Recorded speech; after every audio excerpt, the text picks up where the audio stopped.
पाप मोचनी एकादशी का व्रत हर वर्ष के चैत माह के कृष्ण पक्ष की एकादशी तिथि को रखा जाता है। इसे चैत कृष्ण एकादशी व्रत भी कहते हैं। पौराणिक मान्यताओं के अनुसार जो भी पाप मोचनी एकादशी के दिन व्रत रखकर भगवान विष्णु की विधि विधान से पूजा करता है, व्रत कथा सुनता है, उस पर भगवान विष्णु की कृपा होती है और उसके सभी पाप मिट जाते हैं। वह पाप रहित होकर जीवन के अंत में मोक्ष को प्राप्त करता है। वहीं पाप मोचनी शब्द दो शब्दों के मेल से बना है, पाप और मोचनी। इसका अर्थ है पाप समाप्त करने वाला। इसलिए इस एकादशी का व्रत रखने से व्यक्ति को सभी पापों से मुक्ति मिलती है। साथ ही भगवान विष्णु की कृपा से जीवन के हर मोड़ पर सफलता हासिल होती है। नमस्कार दोस्तों, स्वागत है आप सभी का आपके अपने यूट्यूब चैनल सुनो भक्तों में।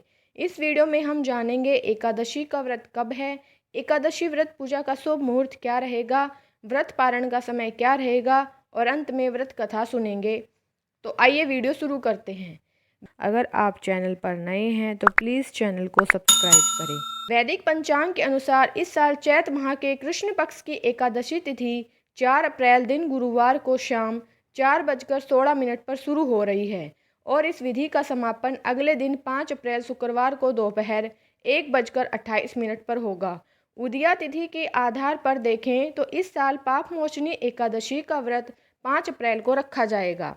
पाप मोचनी एकादशी की पूजा का शुभ मुहूर्त सुबह 6:06 से सुबह 10:49 तक है। उस दिन ब्रह्म मुहूर्त प्रातः 4:35 से 5:21 तक है। वहीं दिन का शुभ मुहूर्त यानी अभिजीत मुहूर्त 11:59 से 12:49 तक रहेगा। जो लोग 5 अप्रैल को पाप मोचनी एकादशी का व्रत रखेंगे वे अगले दिन 6 अप्रैल को स्नान और दान के बाद पारण करेंगे। उस दिन पारण का समय सुबह 6:05 से सुबह 8:37 तक रहेगा। इस समय में आपको व्रत का पारण कर लेना है। आइए अब पाप मोचनी एकादशी की पूजा विधि के बारे में जानते हैं। पाप मोचनी एकादशी के दिन सुबह जल्दी उठें और स्नान के बाद व्रत का संकल्प लें। घर के मंदिर की अच्छे से साफ सफाई कर लें।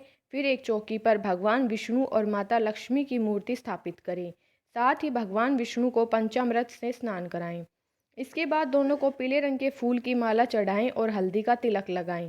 इसके बाद भगवान विष्णु को पंचामृत और पंजीरी का भोग लगाएं और भगवान विष्णु का ध्यान करें। पूजा में तुलसी के पत्ते अवश्य शामिल करें और आरती के साथ पूजा समाप्त करें। आइए अब व्रत कथा को सुनते हैं। राजा मंधाता ने लोमस ऋषि से जब पूछा कि अनजाने में हुए पापों से मुक्ति कैसे हासिल की जाती है, तब लोमस ऋषि ने पाप मोचनी एकादशी व्रत का जिक्र करते हुए राजा को एक पौराणिक कथा सुनाई थी। कथा के अनुसार एक बार च्यवन ऋषि के पुत्र मेधावी वन में तपस्या कर रहे थे। उस समय मंजू घोषा नाम की अप्सरा वहां से गुजर रही थी। तभी उस अप्सरा की नज़र मेधावी पर पड़ी और वह मेधावी पर मोहित हो गई। इसके बाद अप्सरा ने मेधावी को अपनी ओर आकर्षित करने के लिए ढेरों जतन किए। मंजू घोषा को ऐसा करते देखकर कामदेव भी उनकी मदद करने के लिए आ गए। इसके बाद मेधावी मंजू घोषा की ओर आकर्षित हो गए और वह भगवान शिव की तपस्या करना ही भूल गए। समय बीतने के बाद मेधावी को जब अपनी गलती का एहसास हुआ तो उन्होंने मंजू घोषा को दोषी मानते हुए उन्हें पिशाचिनी होने का श्राप दे दिया, जिससे अप्सरा बेहद ही दुखी हुई।